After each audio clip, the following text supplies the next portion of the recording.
Welcome back to PlayStation Live from E3. We're here to talk about Spider-Man. All right. I'm Justin Massengill. This is Sid Schumann. We've got Brian and John here from Insomniac. We got a full couch. We have a lot of people excited about Spider-Man, and I'm very excited that you guys are bringing Spider-Man to PS4 in 2018. We're excited to bring it. Let's start by talking about that amazing trailer, gameplay demo, that really long video we saw last night. That's a mission in the game. That's not a trailer. It's actual a segment of the game.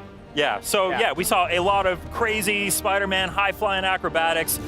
This was really the first time we saw an extended look at actual gameplay from Spider-Man since the big reveal last year. Yep. I think we showed about like 90 seconds last year and about 8 minutes and 30 seconds, so it's a little bit different. Yeah, it's a little bit different. And one of the things I think is so interesting about what we're seeing here, and we're seeing it right now, I mean, this is a Peter Parker we don't see too often. This is a more experienced Peter Parker, kind of, really powerful at the height of his powers. We're going to see some of that here in a second. But tell me a little bit about how you guys approach that, So I think one thing is we wanted to create, first of all, we want to create our own Spider-Man universe. We didn't want to tie it to a particular movie or a particular comic series. John and I talked a lot about, and the rest of Insomniac talked about, like, let's do our own thing, and Marvel totally embraced that. And it started with, let's make him a little bit older. Let's put him, 23 years old, just graduated college, and really at the height of his, mastery of his powers. So, when it comes to his combat or traversal, or even his gadgets, because he's a smart kid at the same time, or smart young man at the time, right? And that all hopefully is represented throughout this demo. Yeah, it really shows in the video that we saw and in the stuff that we're seeing on screen here. So many cool, like, acrobatic takedowns he's doing, zipping around, like stringing guys up with his webs. It looks like you guys got that swinging mechanic, which is so hard to get right. Critical, though. It's hard. Looks like you put a lot into that. I think John and I talk a lot about, and obviously rest of Insomniac, which I'm just going to say Insomniac because it's everybody, this is a fantasy fulfillment, right? We want to feel like Spider-Man, whether we're swinging through the city, fighting, or even the story that we're telling. We want to put you in the role of that character, so we just want to have that be expressed as best as humanly possible. Yeah, this looks incredible. I was telling you guys earlier that I'm a huge Spider-Man fan, and I feel like this game really kind of takes all of the different elements of Spider-Man, of Peter Parker, the storytelling, his relationships, his snarkiness, and the one-liners and all that stuff. Well, I'll let the lead writer talk about that. Yeah, I feel like it really takes all that. It's one of the challenges with working on a Spider-Man game is that he's got all these quips that he can do, and that's something that I think a lot of people expect. However, in a video game where you do a lot of things, over and over again, you don't want to have the same quips, so that's a big challenge for our writing team, is making sure that you get the feeling of Peter Parker and Spider-Man, but you don't get the repetition. Yeah, I think it's, for us, is have him look at the situation he's in, that particular situation, and comment on that situation. Like, there's a reason why he says something about a Higgs field when he's fighting that big guy in the bridge. Yeah. Use the situation of what's happening to drive the humor rather than just, I'm just going to say one line for the sake of saying one line, because... Well, I love how he doesn't, get intimidated by it. He says, wow, that's actually pretty cool. Yeah. I mean, remember, he's a smart guy. He sees that. It's impressive to him. And it's about science, too. And it's about science. Part of his character. He sees this guy, and he's like, oh, it's a Higgs boson. Wow. I think the other thing for us is, outside of the humor, it's the relatability of the character, and there's that part, one of my favorite lines is the very end of the helicopter sequence. He's looking down the helicopter, go to first person, he goes, please don't screw this up. Yeah. So even though that's because he's always thinking that. Because I'm always thinking about the game, I'm like, oh, please, let's not screw this up. Please don't screw it up. There's actually probably a line in every trailer that's about us as a team making sure we don't screw it up. Yeah, because I think it was last time it was no pressure, right? I'm like, there's no pressure. And now it's don't screw this up. There's a level of that relatability that we want to come across, which I think what makes people like you love Spider-Man so much is that you can relate to him in some way, and we want to make sure that comes across in... I've never met anyone else who can shoot webs out of his wrists. Well, he's a really smart guy. He just creates web shooters. So hopefully, you can just make your own web shooter. So, speaking of no pressure, this is an original story that you guys are putting together. This isn't based on a certain comic book arc. This isn't based on a movie. You guys are giving us your own take on Spider-Man. And John, you're the lead writer. No pressure, right? Yeah, so there is a lot of pressure because it's a character that we all know and love, right? And you have to be able to give people what they want, in being able to be Spider-Man.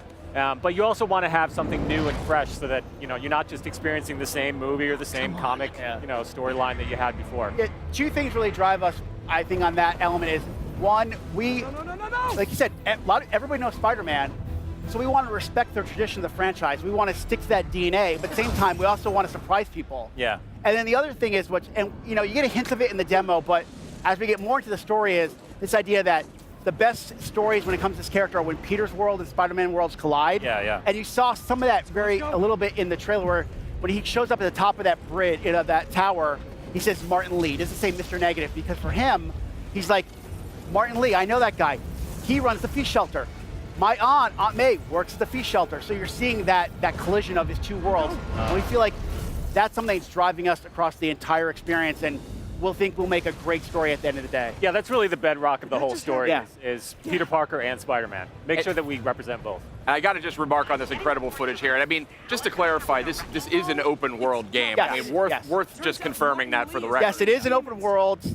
That is Peter Parker in the suit. So I just want to clarify based on a thing that happens at the end of the demo. That is Peter Parker. He actually says Pete in one line because I've memorized every line of dialogue, and when it plays, I can tell you what it's probably saying at this point.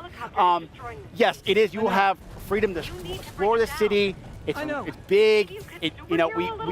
For us, New York City is a character within itself, right? And we want to deliver on that fantasy, just like when it comes to traversal, comes to combat, comes to this human story. New York City is such identified with its character, and our artists, our designers, our world builders, everybody in Insomniac is making sure we deliver on that fantasy. It's so cool. The artists have this map, this like really detailed map of every neighborhood in Manhattan, and they all have its own name, and it's really cool how the team is working. Yeah, like I was playing the game, like just a little inside baseball. Like I was playing the game before the show because we had we're working on things. Sure. And this one thing I was playing, it makes you go around the city, and I was like, man, this city's big. Our character moves pretty fast, and he can, and for us, like, the way that we've designed the traversal, like, no obstacle is too big for him. Like, you can just constantly parkour your way through if you snap the line or something.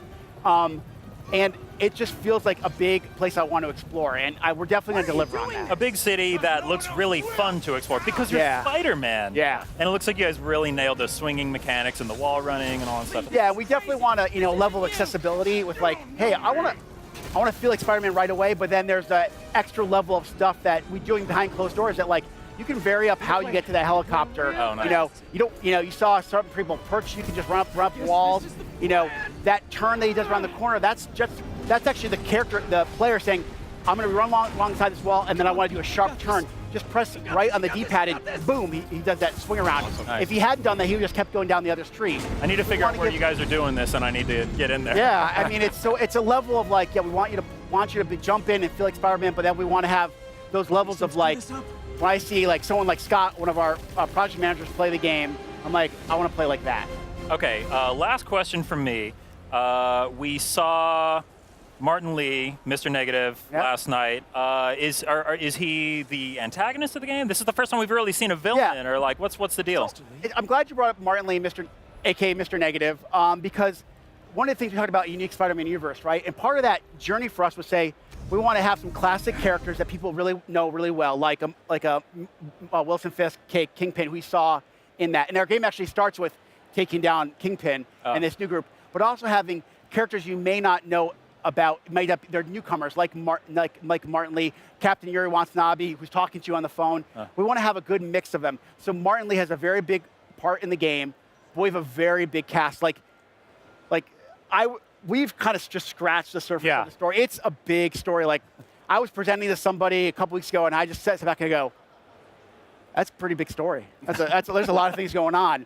So it's just, we're giving you hints. We're going to definitely talk more about that and really kind of show you all elements of our journey between. But one of the things I love about Martin Lee is that, we talked about this collision of Peter Parker's life and Spider-Man's life. Martin Lee, as a character, he has a positive and a negative side, right? It's Martin Lee, it's Mr. Negative.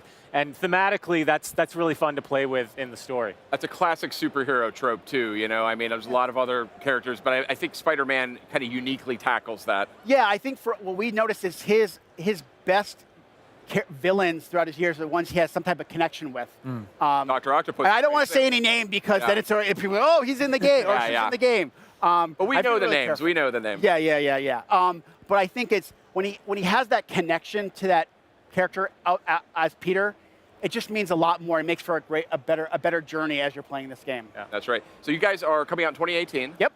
What are you going to be doing between now and then? Like, what's next on the agenda as you? What are we not going to be doing? I mean, from up and down, from the building the world to our missions to our story, getting feedback from this conference and injecting into the game. You can send me a build. I'll give you as much feedback as you need. It's everything. I mean, you guys are interviewing a lot of talented developers. They probably all say these are not easy things to create. Yep.